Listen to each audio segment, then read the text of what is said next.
Agora, criança, nós vamos para a nossa última aula de hoje. Vai ser o CHG, tá? O livro didático, vai ser a página 31 a 34. Nós vamos fazer atividade 1, 2, 3, 4, 5 e 6. Vamos fazer as leituras e responder as questões que estão no livro, ok? Então, vamos lá. Muitas culturas e um território. No Brasil pré-colonial ou pré-cabralino, existiam muitas culturas. Elas não eram iguais. Tinham línguas, tradições, mitos, saberes, territórios, artes, cantos e danças diferentes. O que é pré-cabralino? É na época de Cabral, antes de Cabral, tá? Conhecer a nossa cultura, certo? Vamos ver, por exemplo, quantas línguas são faladas no Brasil? Você achou que o nosso país apenas o português fosse falado? Então não conhece algumas línguas indígenas e sua origem. Elas já eram praticadas antes da chegada dos europeus aqui na América. Antes do descobrimento do Brasil, existiam-se as línguas indígenas, porém não era somente o Tupi-Guarani que nós falamos, ou que nós conhecemos atualmente. Vamos descobrir um pouquinho mais sobre isso? No Brasil, quando falamos de línguas indígenas, é comum as pessoas pensarem que todos os povos falavam tupi, que é o Tupi-Guarani. Isso não está correto.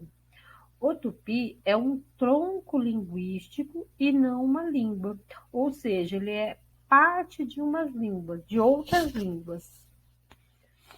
Essa confusão acontece porque muitas palavras do vocabulário brasileiro têm a origem nas línguas da família Tupi-Guarani.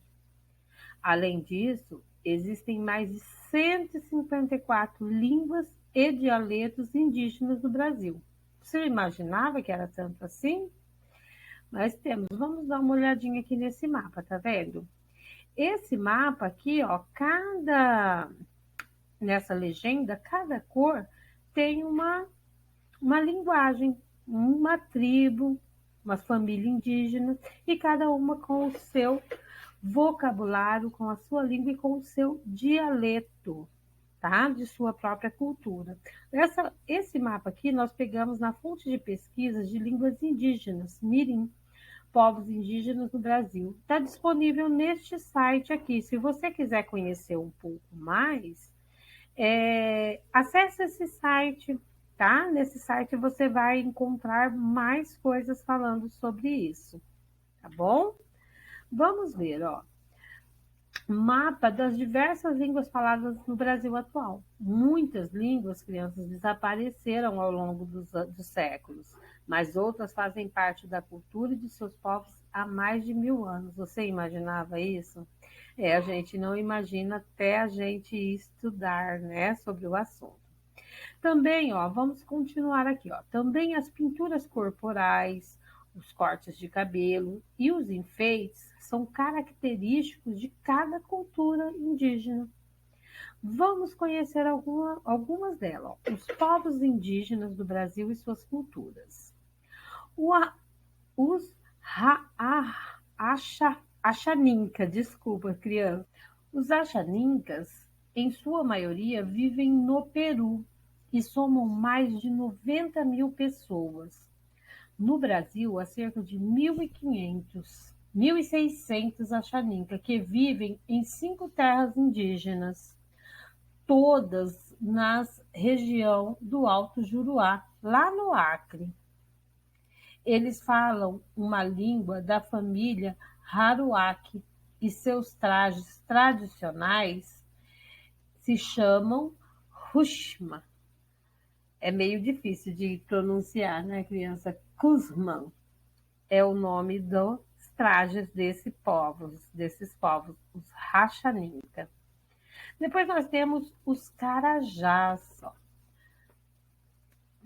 Desculpe, nós temos também o Azurine do Xingu. Azurine do Xingu. Vamos dar uma olhada aqui nos Azurines do Xingu. São apenas 182 indígenas dessa raça. dessa tribo no caso, né? Que vivem numa aldeia localizada à margem direita do rio Xingu, no estado do Pará. Destaca-se por sua criatividade, expressa principalmente nas artes gráficas. Seus desenhos geométricos decoram corpos e objetos, representando elementos da natureza, os seres sobrenaturais. A língua dos Azurini pertence à família do Tupi-Guarani. Então, a dos Azurini já pertence, a dos Azurini do Xingu, ela já pertence à cultura do Tupi-Guarani, a língua deles já é um tronco do Tupi-Guarani. Né? Depois vamos falar do Carajá. Antigos moradores das margens do rio Araguaia nos estados de Goiás, Tocantins e Mato Grosso. Formam um grupo de 3.700 pessoas, esses índios carajás. Falam uma língua que pertence ao tronco linguístico Macro-G. Os dois círculos tatuados na face são uma característica marcante do grupo, que também possui belas pinturas corporais. Depois nós vamos ter o Quirarô. Os Quirarô vivem na terra indígena Craolândia, no estado do Tocantins. São um grupo de aproximadamente 3.000 pessoas falantes de uma língua da família G. Vivem em aldeias de formato circular e são muito conhecidos pelas corridas de toras que fazem todos os dias, logo depois de caçar, pescar ou trabalhar na roça. As toras, feitas normalmente com o tronco do buriti, são preparadas e enfeitadas com muito cuidado pelos Krahô. É interessante saber, né? E aí nós temos o Yanomami, que são cerca de 35.000 pessoas. Você vê que é o que tem mais, são os Yanomamis, né? Que vivem na região montanhosa que divide o Brasil da Venezuela. Eles falam 4 línguas da família linguística Yanomami. Vivem da agricultura, caça, coleta e pesca. E têm exuberante vida ritual. Seus adereços e pinturas corporais são como trajes de galas utilizados em diferentes cerimônias. Ou seja, para cada cerimônia da cultura deles, crianças, eles usam um traje, eles usam uma pintura no corpo.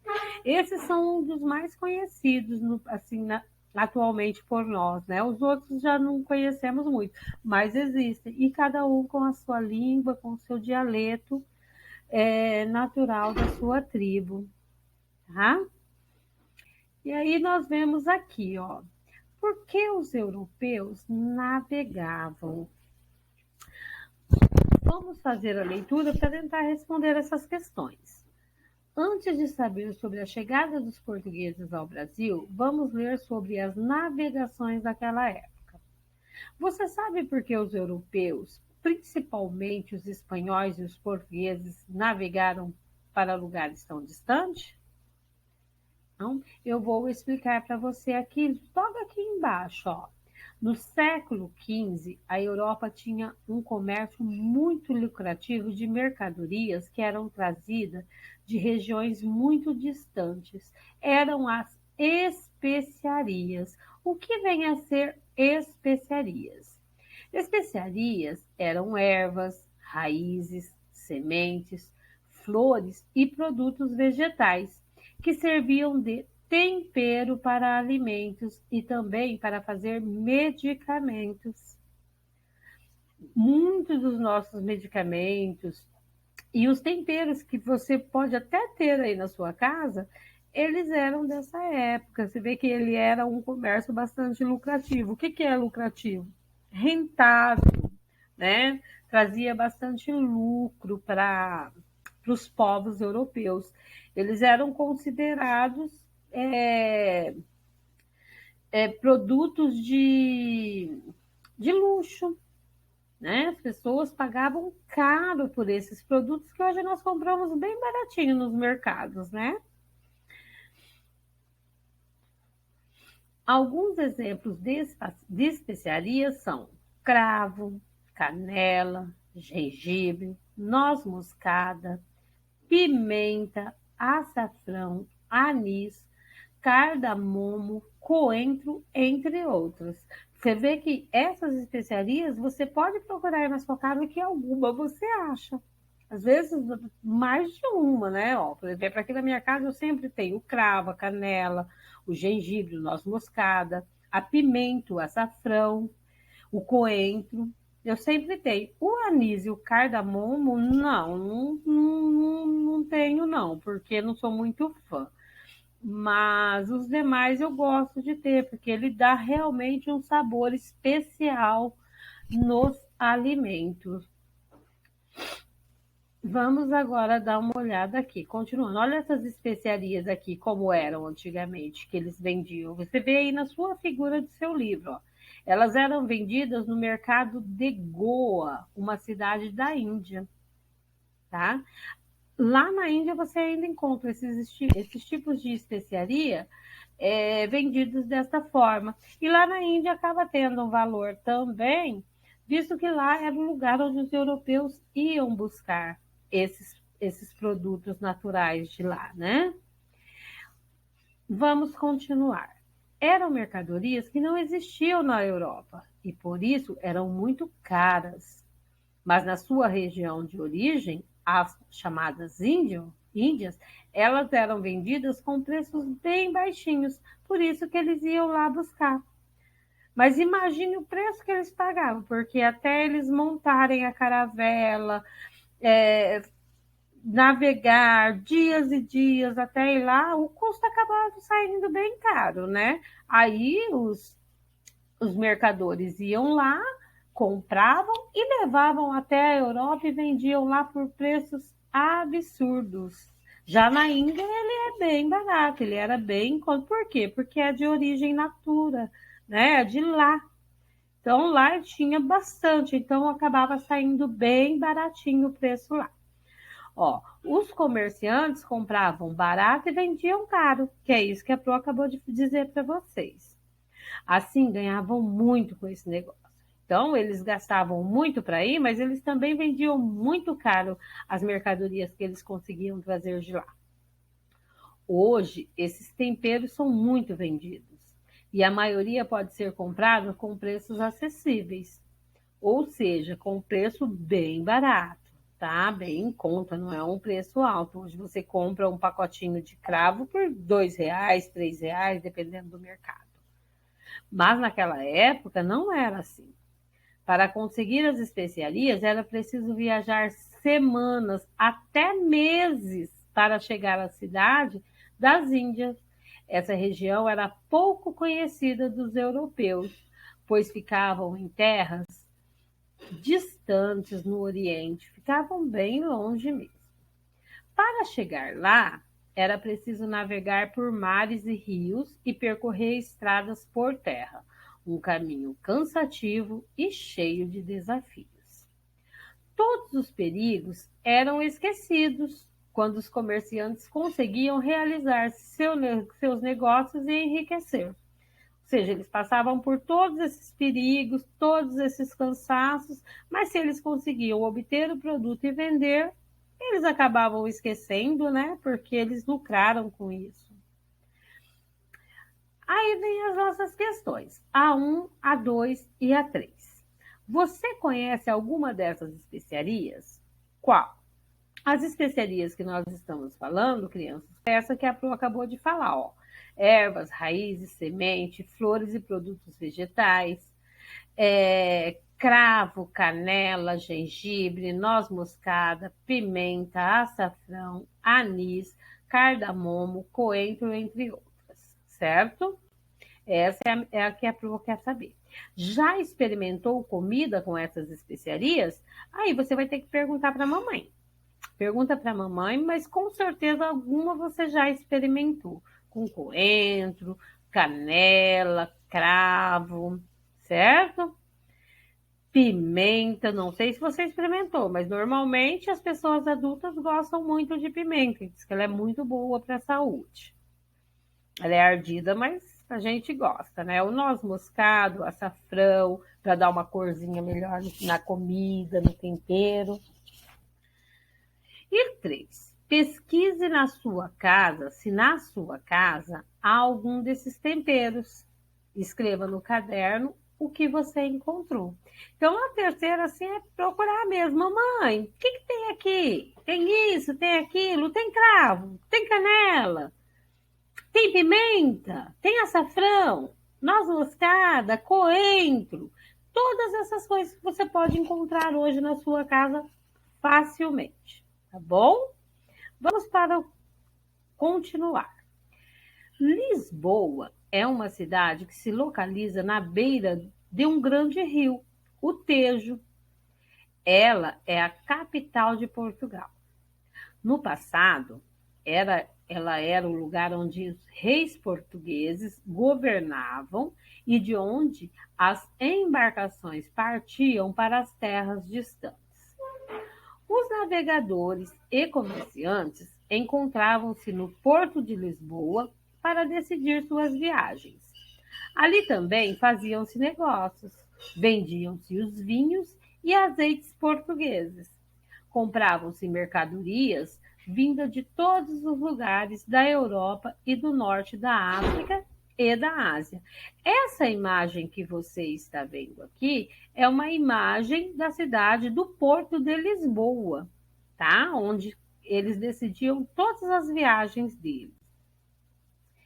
E aí você vai observar esta imagem que está aí no livro e vai descrever para mim a cena representada nesta imagem, certo? Você vai dar uma observada na imagem e você vai tentar descrever para mim. Descrever o quê? O que você está vendo aqui? Vamos observar.